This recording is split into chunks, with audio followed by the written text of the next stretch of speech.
Bueno, pues vamos a ello, ¿no? Vamos a hacer, bueno, como ya sabéis, Smart hace un ciclo de eventos. Vamos a empezar por esta pequeña charla, formación a nivel, pues daros un poco de información sobre esta nueva ley de protección de datos y las implicaciones legales que surgen de ella, ¿vale? Que es lo que vamos a hacer hoy. Me presento un poco primero yo y sí que me gustaría saber quién hay aquí para conoceros un poco, ¿vale? Yo soy Cristina Prado, soy abogada y estoy especializada en todo lo que es compliance y privacidad, ¿no? Y protección de datos. He trabajado en Barcelona, en Madrid y ahora pues aquí en Andorra.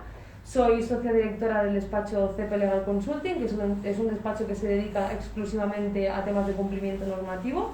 Hacemos todo lo que es corporate compliance a nivel penal, a nivel prevención de blanqueo y a nivel privacidad y protección de datos, ¿vale? Y también la presidenta de la Asociación Andorrana de Compliance y Privacidad, que arrancamos hace muy poquito, pero que ya estamos empezando a hacer cositas y estamos ahí a tope. Sí. Vale, pues voy a empezar por poneros un poco en antecedentes a nivel regulación, ¿vale? Esta parte parece muy teórica, pero creo que ayuda un poco a seguir lo que ha pasado aquí en Andorra y lo que ha pasado en Europa con el tema de la protección de datos, ¿vale? A nivel europeo, en el año 2016 sale el Reglamento General de Protección de Datos o el Reglamento Europeo de Protección de Datos, ¿vale?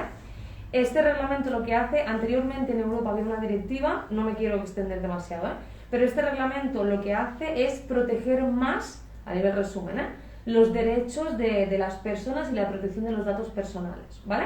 Esto en Europa no nos importa, o sea, en Andorra, perdón, no nos importa porque no formamos parte de Europa, pero en el año 2019 Andorra firma un convenio, que es el convenio 108 Plus, ¿vale?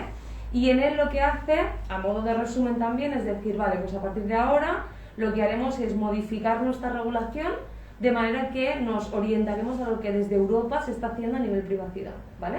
Hasta ese momento nosotros teníamos, y hasta ahora, la Ley 15/2013, que es esta de aquí, cualificada de protección de datos personales, y un reglamento de desarrollo de la Agencia de Protección de Datos, ¿vale? ¿Qué es lo que pasa? Que a raíz de esta firma en el año 2019, Andorra se da cuenta de que tiene que reformular o readaptar todo lo que es la normativa interna. Y de ahí la necesidad de que salga esta nueva ley ahora en octubre, ¿vale? Que es la ley 29/2021. Es una nueva ley cualificada y por lo tanto lo que hace esta nueva ley es ir en la línea en la que lo ha hecho el Reglamento General de Protección de Datos desde Europa, ¿vale? Es algo bastante similar a lo que tienen por tanto el resto de países europeos, España, Francia o cualquier otro, ¿vale?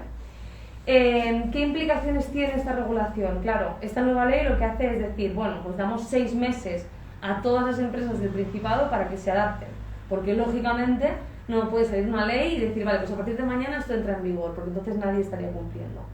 Entonces, la ley se aprueba en octubre, se publica en noviembre y se dan 6 meses. La ley entrará en vigor el 17 de mayo de este año. Ahora mismo quedan pues un par de meses, ¿vale? Nueva. Exacto, ahora mismo quedan un par de meses. La ley también lo que dice es que en el momento en el que esta ley empieza a ser vigente, se publicará también un reglamento de desarrollo. El reglamento de desarrollo lo que hace al final, valga la redundancia, es desarrollar lo que la propia ley dice, es decir, las obligaciones ya están establecidas en la ley, pero el reglamento lo que hará es desarrollarlas y un poco interpretarlas un poco más allá. Hasta ahora tenemos la ley y tenemos un par de guías que ha publicado la Agencia de Protección de Datos que están muy bien. Una es una guía resumen de esta nueva regulación y la otra es una guía en concreto del delegado de protección de datos que veremos después, ¿vale? Este es el marco normativo. Ahora mismo lo que tenemos en vigor es la antigua ley, hasta dentro de 2 meses que entrará en vigor la nueva ley de protección de datos. A partir del 17 de mayo todo tiene que estar, formularios y todo ya tiene que estar cambiado. Exacto, eso es.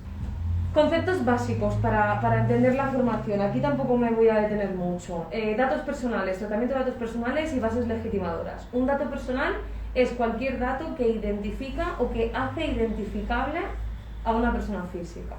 Esto quiere decir que un dato personal no es solamente el nombre de una persona, que esto es muy evidente que sí es un dato personal, sino que, por ejemplo, la matrícula de un coche también es un dato personal. Porque a pesar de que en la matrícula de tu coche no esté tu nombre, te puede llegar a identificar. Es como tu número de DNI o, por ejemplo, el número que consta cuando te haces una analítica y no quieren poner el Cristina Prado Ruiz, ¿no? Y ponen allí pues el numerito aquel largo para no identificarte como tal. Aquel número te hace identificable y por lo tanto también es un dato personal, ¿vale? El tratamiento de datos personales es lo que protege esta ley de protección de datos. Y el tratamiento es imaginar hay que abrir la mente el máximo posible cualquier tratamiento que se haga con un dato.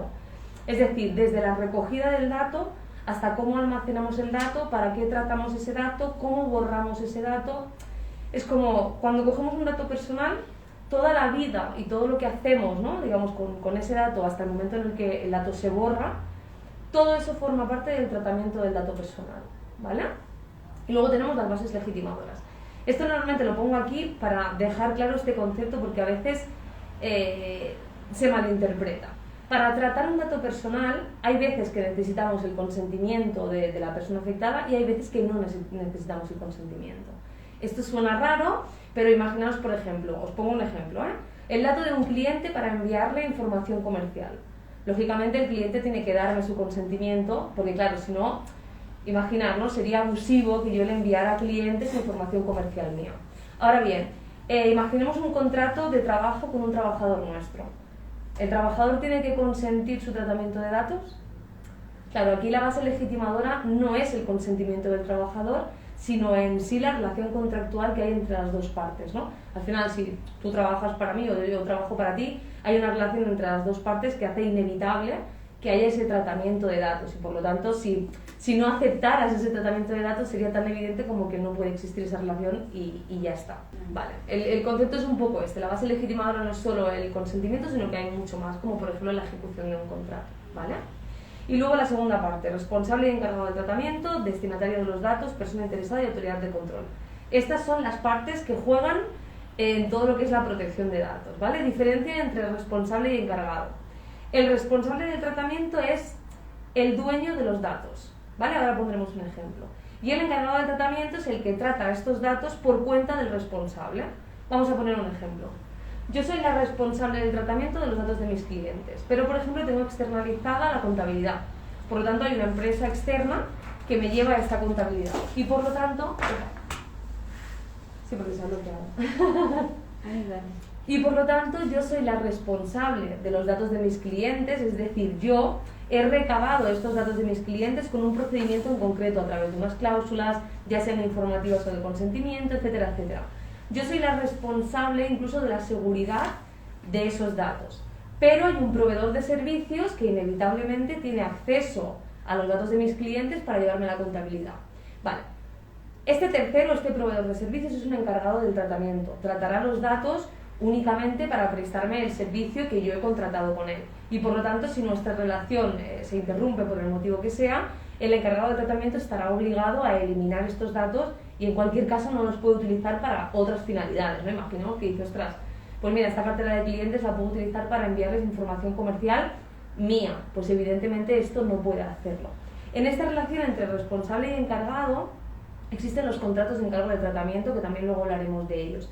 Y son contratos que precisamente lo que hacen es proteger al responsable y establecer pues unas bases mínimas, ¿no? de protección, de decir, vale, yo he analizado a este encargado del tratamiento, me parece correcto el tratamiento que hace de los datos, voy a contratar con él la prestación de este servicio, pero quiero asegurarme de que no hace nada más allá, entenderme, ¿no? De que no utiliza estos datos para otras finalidades y de que si se acaba nuestra relación va a seguir cumpliendo con sus obligaciones y va a eliminar todos estos datos, ¿vale? No los va a almacenar ni se los va a quedar para cualquier otra utilidad, ¿vale? Responsable y encargado. Luego tenemos el destinatario. El destinatario no tiene acceso a los datos personales del responsable para prestar un servicio al responsable.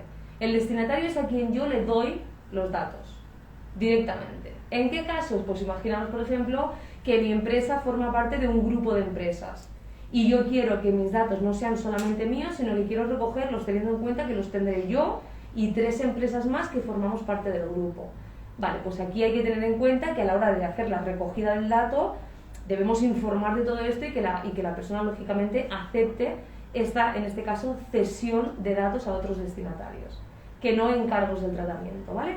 ¿Entendéis? Este triángulo es un poco diferente, ¿no? De ver a nivel incluso de responsabilidades entre cada una de las partes, es un poco diferente. Este triángulo, también por si os interesa, en la guía de la Agencia de Protección de Datos está muy diferenciado. Por si quisierais leer un poco más, lo tenéis bastante bien explicado, ¿vale?